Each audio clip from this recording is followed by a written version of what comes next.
हम एक बहुत ही महत्वपूर्ण जो प्रदेश में एक जुर्म हो रहा है, कबूतरबाजी की जो घटनाएं हो रही हैं, लोग अपनी ज़मीनें बेच कर एजेंटों के चंगुल में फंस रहे हैं। उसको देखते हुए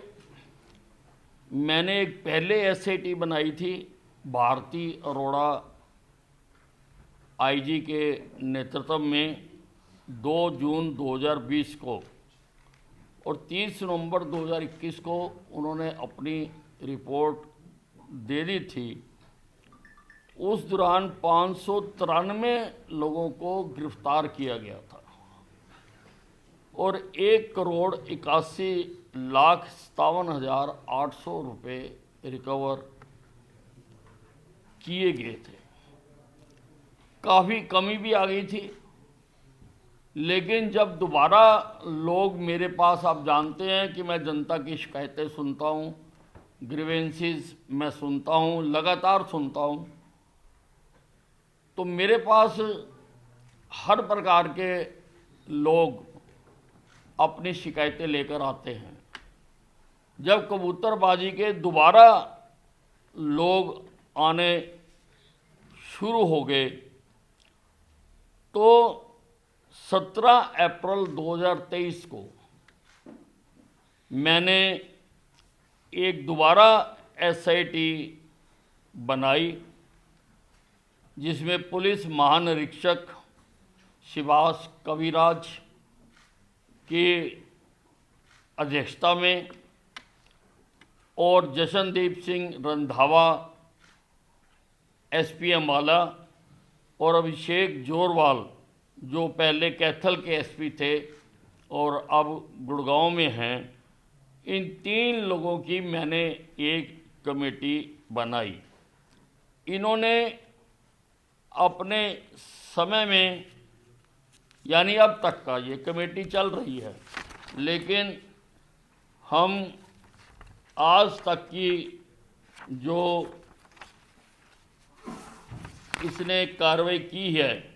वो हम आपको बताने के लिए आज हाजिर हुए हैं। इन्होंने 509 लोगों को गिरफ्तार किया, 625 एफआईआर दर्ज की और 2,94,38,300 रुपये इन्होंने बरामद किए हैं। कुल अगर देखा जाए तो अब तक दोनों एसआईटी ने 1008 अभियोग दर्ज किए हैं और 662 अभियुक्तों को गिरफ्तार किया है और 4,75,96,100 रुपये ये रिकवर किए गए हैं। हम अगर मैं ज़िला वाइज भी आपको बताना चाहूँ तो अम्बाला में 182 जो पुरानी एसआईटी थी और इस बार 196, यमुनानगर में 63, इस बार 33,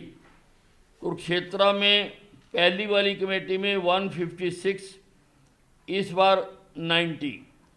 पानीपत में पहले वाली में 29, इस बार 18, रोहतक में पहली बारी में 4, इस बार 6, झज्जर में पहले भी 0 अब भी 0, भिवानी में पहले 0 अब 1, दादरी में अब 1 पहले 0, सोनीपत में अब 3 पहले 4, पंचकुला में अब 11 पहले 8, करनाल में अब 48 पहले 76, कैथल में अब 78 पहले 67,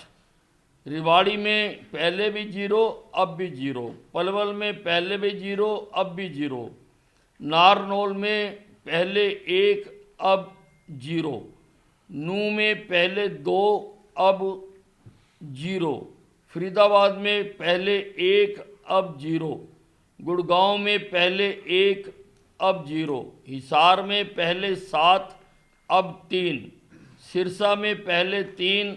अब 0, डबवाली में पहले 0 अब 0, जींद में पहले 25 अब 5 और हांसी में पहले 2 अब 0, फतेहाबाद में पहले 8 और अब 2। तो ये सारा इसका राह है। इससे बचने के लिए हम एक कानून बनाने जा रहे हैं। ये ट्रैवल एजेंटों के लिए और ये जो एजेंसियां हैं, ये जो बाहर भेजने का काम करती हैं, ये रजिस्ट्रेशन एवं regulation of the travel agencies act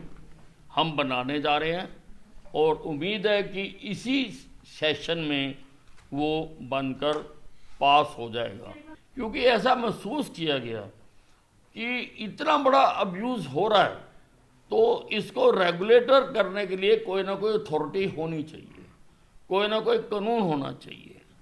और उनके ऊपर अगर वो अनियमितता करते हैं तो उनसे पैसे भी रिकवर किए जा सके, हम कर सकें और इसकी गाइडलाइंस बने, बाकायदा इसके रूल्स बनाएंगे। हम एक्ट पास होने के बाद रूल्स बनाएंगे कि क्या तरीका है, कैसा हम और भी अध्ययन करेंगे, बाहरले प्रदेशों में भी अगर कहीं होगा तो वहाँ से भी अध्ययन करेंगे कि ताकि लोगों की हार्ड अर्नड जो कमाई है उसको बचाया जा सके।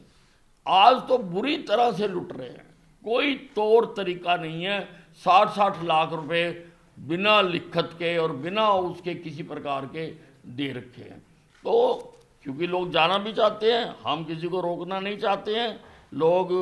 जाना चाहते हैं, लेकिन वो लीगल तरीके से जाएं, इसके लिए हम एक अथॉरिटी बनाने जा रहे हैं। एक हेल्पलाइन नंबर है, ये नोट कर लें, 8053003400।